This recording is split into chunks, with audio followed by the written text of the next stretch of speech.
မငဲ့တော့မင်္ဂလာပါဗျာဒီနေ့ဗီဒီယိုကကျွန်တော်တို့ချူချူလေးနဲ့အရန်ကိုစားလို့ကောင်းတဲ့မယန်းယူလောက်ပြမှာဖြစ်ပါတယ်ကျွန်တော်တို့ဘယ်လိုလုပ်မလဲဆိုတာတကယ်ချင်းတို့ဆက်လက်ကြည့်ရှုပေးပါအောင်ခင်ဗျာ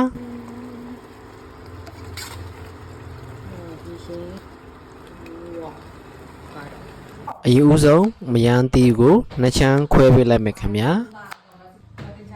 နှစ်ချမ်းခွဲပြီးဆိုရင်တော့ကျွန်တော်တို့အစိထုတ်လိုက်မယ်ခင်ဗျာအစိထုတ်ပြီးဆိုရင်တော့စားရည်စိန်ထားတဲ့အိုးထဲမှာထည့်လိုက်မယ်ခင်ဗျာ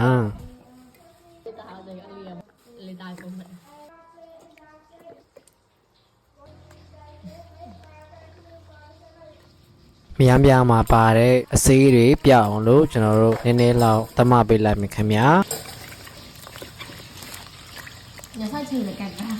စိန်ထားတဲ့စားရည်ကိုကျွန်တော်တို့သွန်းပေးလိုက်မယ်ခင်ဗျာအခုဆိုရင်တော့တရှင်းလက်ဆက်တဲ့မယန်းပြားရပါပြီမယန်းယူကတတိမမလေးဖြစ်အောင်လို့ကျွန်တော်တို့ထုံးရည်နည်းနည်းလောက်ဖြောပေးလိုက်မယ်ခင်ဗျာ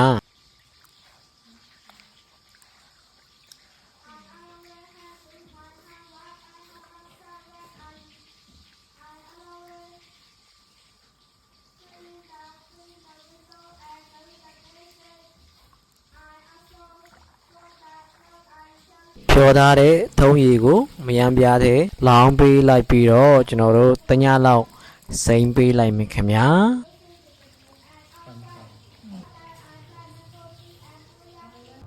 ဒါကတော့ထုံးရည်တညစိမ့်ထားတဲ့မယန်းပြားအခြေအနေလေးပါခင်ဗျာတော်တော်တင်းနေပါပဲခင်ဗျာ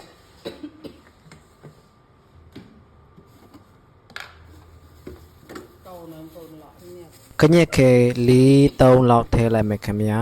ပြီးရင်တော့ကျွန်တော်တို့တကြား40သားလောက်ထည့်ပေးလိုက်မယ်ခင်ဗျာဒါမှအချိုးကကွက်တိလောက်ဖြစ်မှာပေါ့ဗျာမယန်းပြားကအမဲတီမဟုတ်တော့လေ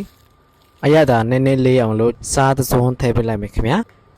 အရသာသမအောင်လို့ကျွန်တော်တို့လက်နဲ့ပဲကြာလေးကျွန်တော်တို့မွေးပေးလိုက်မယ်ခင်ဗျာဒါမှအရသာကသီးမီကွီဖြစ်ပြီးတော့စားလို့ကောင်းမှာပေါ့ဗျာကျွန်တော်တို့မွေးပြီးဆိုတော့မီးပေးလိုက်မယ်ခင်ဗျာမီးရတော့အရန်ပြေးလို့မရပါဘူးကျွန်တော်တို့600လောက်ပဲထားလိုက်မယ်ခင်ဗျာ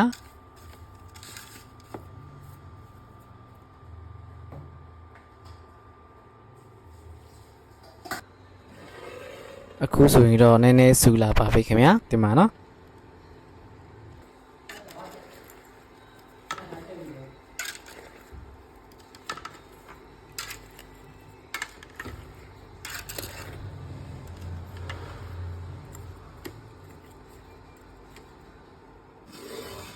ဒါကတော့15မိနစ်မီးပေးပြီးအချိန်လေးပါခင်ဗျာအနက်လေးကနည်းနည်းမွေးနေပါပြီခင်ဗျာ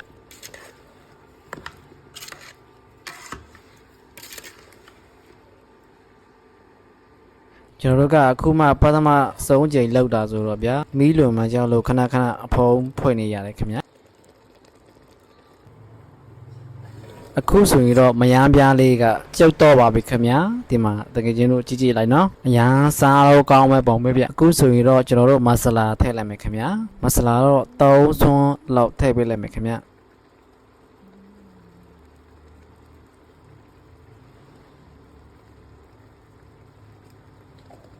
အခုဆိုရင်တော့ဖြစ်ကျွန်တော်တို့မယန်းပြားယူလေးကကြက်ခါနေပြီခင်ဗျာငွေကြေးများလုံးကျွန်တော်တို့လောက်တလူမျိုးတစ်ခါလောက်လှုပ်ဆန်းကြည့်လိုက်နော်အရန်ကိုစားလို့ကောင်းပြီးအရသာတော်တော်ကောင်းပါတယ်ခင်ဗျာနောက်ဆုံးအနေဖြင့်ကျွန်တော်တို့မယုတ်တီးအကျက်မှုတ်အဆက်ကတော့ကိုစားနိုင်တဲ့လောက်ထည့်လို့ရပါတယ်ခင်ဗျာအခုဆိုရင်တော့ကျွန်တော်တို့မယန်းပြားယူလေးကကြက်နေပါပြီခင်ဗျာတငယ်ချင်းများအလုံးလာစားကြပါအောင်ခင်ဗျာ